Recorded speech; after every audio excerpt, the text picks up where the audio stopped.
Svitolina's done it. No wonder the racket goes down. No wonder she's emotional. And no wonder she's barely summoning the energy to get to the net. A truly remarkable match. Both players have given us a classic. Coco Gauff showed remarkable resilience, but Svitolina, as ever, finds a way of winning matches here in Dubai, into a third final. What a performance. What a semi-final. Yeah, where do you even start with that? You could just see at the end how much it means to her. And I think there's probably a little bit of pain in those legs. For Gauff, again, that resilience that she showed, and she almost found a way to turn it around. Svitolina, what determination. They had those match points in the second set. Easily could have got despondent in that decider, but showed so much character. Fully deserves her place in tomorrow's final, and a third one. I am completely drained.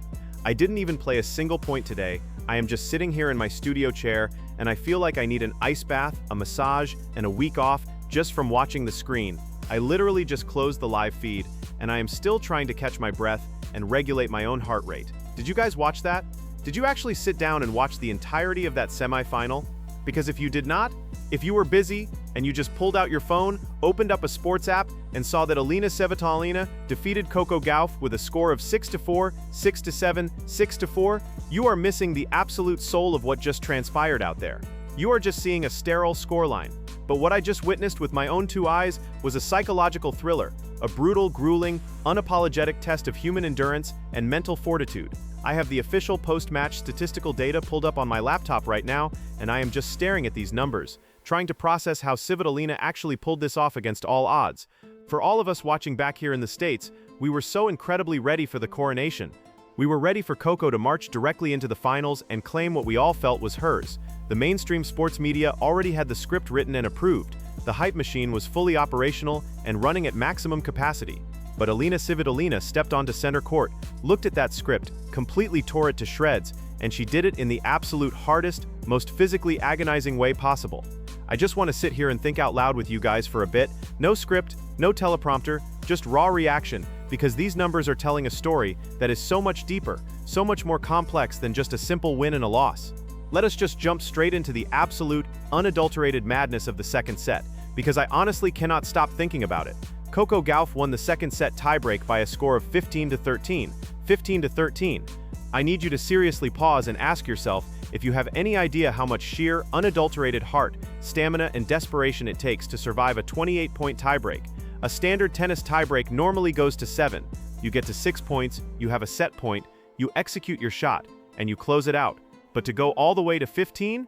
Every single point after the score reaches 6-all is a sudden death, heart-stopping scenario. It is either a set point for you, or it is a match point for your opponent. The tension in the stadium becomes so thick, you can practically feel it suffocating the players. Your legs are burning with lactic acid. Your lungs are absolutely screaming for oxygen. Your grip on the racket is slipping from the sweat, and the crowd is in a state of complete, unhinged delirium. The noise in that stadium during those final points was absolutely deafening. And Coco Gauff, with her back pinned completely against the wall, fighting tooth and nail for her tournament life, somehow, miraculously found a way to win that tiebreak. She hit incredible, impossible passing shots on the dead run. She defended the baseline like an impenetrable brick wall, and she literally dragged herself across the finish line of that second set purely on adrenaline, youth, and an unbelievable athletic arrogance that refuses to accept defeat. Now, I want to ask you a very serious psychological question. If you are Alina Svitolina, and you just poured your absolute soul into playing a 28-point tiebreak, and you had multiple agonizing chances to win the match and walk off the court as the victor, and you lost it, how do you not just completely and utterly collapse? 99% of professional tennis players experience a massive, overwhelming emotional hangover after losing a dramatic tiebreak like that. You walk over to your chair at the changeover, you drop your racket on your bag, you put the ice towel over your head, and your brain just starts spinning out of control. You obsess over the forehand you missed by an inch. You agonize over the first serve you didn't make when you had match point. The ghosts of that second set haunt you into the third. It is human nature to feel completely deflated and empty. It is the most natural thing in the world to step back onto the court for the deciding set and just let the match slip away because you are emotionally and physically spent. I honestly thought Svitolina was completely done. I looked at the screen, I shook my head, and I said out loud to myself, Coco has broken her spirit. Coco has all the momentum, the crowd is on her side, and this third set is going to be a swift, brutal 6-1 blowout. But Alina Svitolina did not fold. She did not disappear into the shadows. She walked back out onto that baseline, stared down the fastest, most explosive athlete in modern women's tennis, and she won the deciding third set 6-4. How? How on earth do you reset your mind like that after such a crushing disappointment? I am looking at her stats right now, analyzing every column, and the answer is sitting right here in the quiet, unassuming numbers. Svitolina simply did not panic. She didn't try to suddenly overcompensate by hitting 120-mile-per-hour serves or start ripping wild, low-percentage winners down the line. She stayed incredibly, almost robotically disciplined. Look at her first serve statistic. She landed 60% of her first serves throughout the entire match. There was nothing flashy about it. It was just solid, consistent, highly reliable execution under extreme duress. And when that first serve went into the box, she won 63% of those points. She kept her unforced errors incredibly low, she hit her tactical spots, and she basically said to Coco through her play, okay, you won the tiebreak, congratulations, but I am still here, and you are going to have to bleed for every single point if you want to beat me. That level of mental toughness is honestly breathtaking. It is the kind of veteran, hardened resilience that you simply cannot teach a young player in a practice session.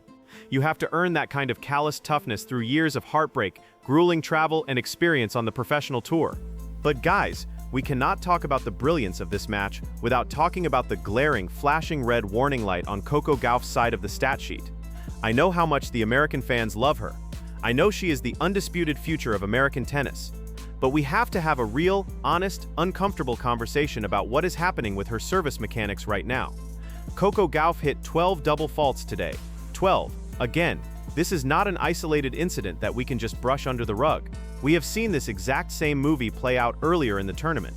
12 double faults in a high-stakes semifinal match is a self-inflicted wound of absolute epic proportions. If you do the math, that is exactly 3 entire service games handed over to her opponent for absolutely free. 3 full games. She literally walked up to Alina Svitolina, a seasoned, highly intelligent veteran who will gladly and quietly take any free point you give her, and handed her a massive, match-altering handicap before the rallies even started. I really want you to try and put yourself in Coco Gauff's shoes during those agonizing service games. I want you to think about what a double fault actually does to an elite player's psyche. When you miss a ground stroke during a long rally, you can rationalize it. Maybe you were a little late preparing your racket, maybe your footwork was slightly off, but you were actively trying to construct a point. A double fault is a completely different animal. It is entirely on you. You control the environment. You throw the ball into the air, you swing your racket, and you fail to execute the most fundamental shot in the sport. It is the most frustrating, isolating, embarrassing feeling in the world. When you step up to the line and hit your 5th, 6th, and 7th double fault, your racket starts to feel like it is made of solid lead. Your serving arm gets incredibly tight and stiff. You start overthinking the micro-mechanics of your toss instead of just trusting your muscle memory and playing the game naturally. You can literally see the hesitation, the doubt in her eyes on the television broadcast before she hits the second serve. And the absolute worst part, the veteran player standing across the net sees it too.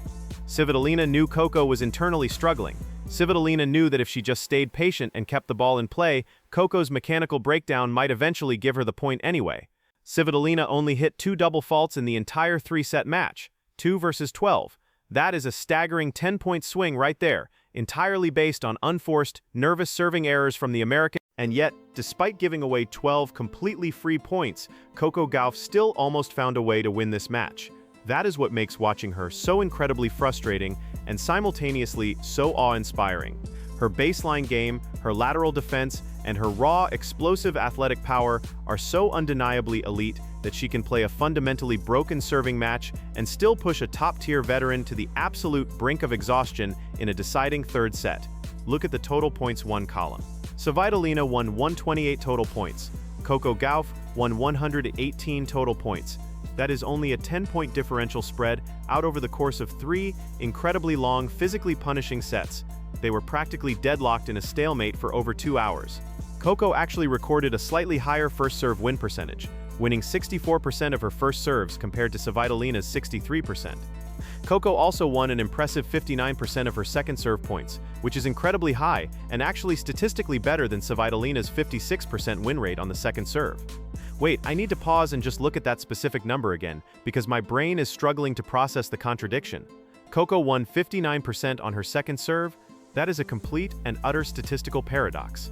How on earth do you hit 12 devastating double faults but still manage to win nearly 60% of your second serve points? It tells me a very clear, very specific story about her game. It tells me that when Coco actually managed to put that second ball into the service box, she was absolutely dominating the ensuing rallies. She was winning the grueling baseline exchanges. The problem was not her ground strokes, her tactics, or her fitness. The problem was simply getting the point started without faulting. It is exactly like having a multi-million-dollar Ferrari with a broken, unreliable ignition switch. When the engine actually turns over and catches, it is the fastest, most dominant car on the entire track. But half the time, it just stalls out at the starting line while everyone else drives past. It is completely maddening to watch as a fan, and I can only imagine how deeply maddening it must be for Brad Gilbert and her entire coaching team to sit in the player's box and watch it happen live without being able to fix it. Let us dive deeper into the high-pressure moments, because that is the exact crucible where Elina Svitolina really won this tennis match. Look at the breakpoint statistics. This is where the match was ultimately decided, plain and simple. Svitolina generated an impressive 11 breakpoint opportunities. Because Coco was struggling so mightily with her service toss, Svitolina was constantly getting looks at second serves. She was constantly knocking loudly on the door, applying unrelenting pressure. And out of those 11 golden chances, Svitolina converted 6 of them. She broke Coco Gauff's serve 6 separate times in a single match. That is a massive, match-defining statistic. You simply cannot expect to win a Grand Slam semifinal if your serve is getting broken 6 times. On the flip side of the court, Coco only managed to generate 8 breakpoint opportunities on Svitolina's serve, and she converted 4 of them. Svitolina was just slightly better, slightly more composed at protecting her own serve when the pressure peaked, and she was much more ruthless and clinical when she had the rare opportunity to take Coco's serve away. And you have to look at this momentum stat down near the bottom of the page to truly grasp how Svitolina controlled the narrative. Svitolina's maximum consecutive games won was 5 games in a row, against Coco Gauff. That means there was a significant, highly impactful portion of this match where Svitolina completely took the racket out of Coco's hands and dictated everything. She likely went down early in a set, absorbed the initial blow, and then just flipped a mental switch, dialed in her absolute focus, and went on an unstoppable tear.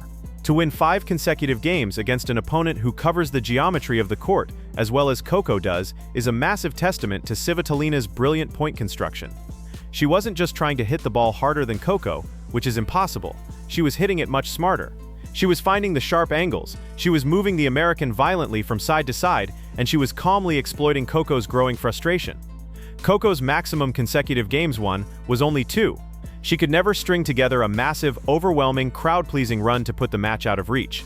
Every single time Coco took a passionate step forward, Svitolina was right there, waiting to quietly push her 2 steps back into the mud. What really fascinates me as an analyst looking at a match like this is the invisible stuff. It is the intangible elements that do not explicitly show up on a spreadsheet, but you can feel them deep in your bones when you watch the live broadcast. You can physically feel the energy shifts in the stadium. Think about Svitolina hitting a maximum of 8 points in a row, compared to Coco's maximum of 5 consecutive points. 8 points in a row is 2 entire, flawless games won at love. It is those sudden, devastating, quiet bursts of perfection that completely break an opponent's rhythm and shatter their confidence. Svitolina won 77 total service points throughout the match, while Coco only managed to win 65 on her own serve. Svitolina also secured 51 hard-fought receiving points against Coco's 53 receiving points. They were so incredibly close in the receiving game, battling for every inch, but Svitolina's superior ability to hold her own serve, winning 12 service games to Coco's 10, was the ultimate undeniable difference maker in the end. Svitolina only hit 3 aces, and Coco hit 2.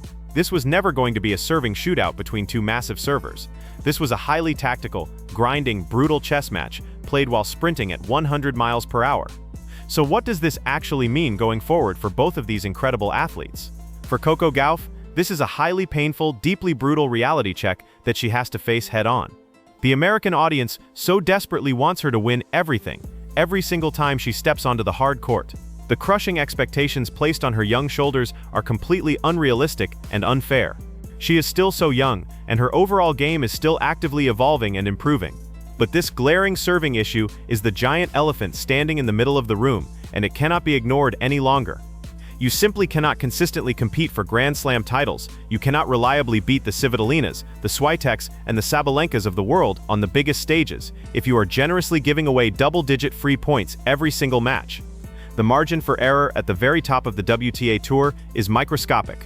Coco is essentially trying to run a 100-meter sprint with a heavy parachute tied securely to her back.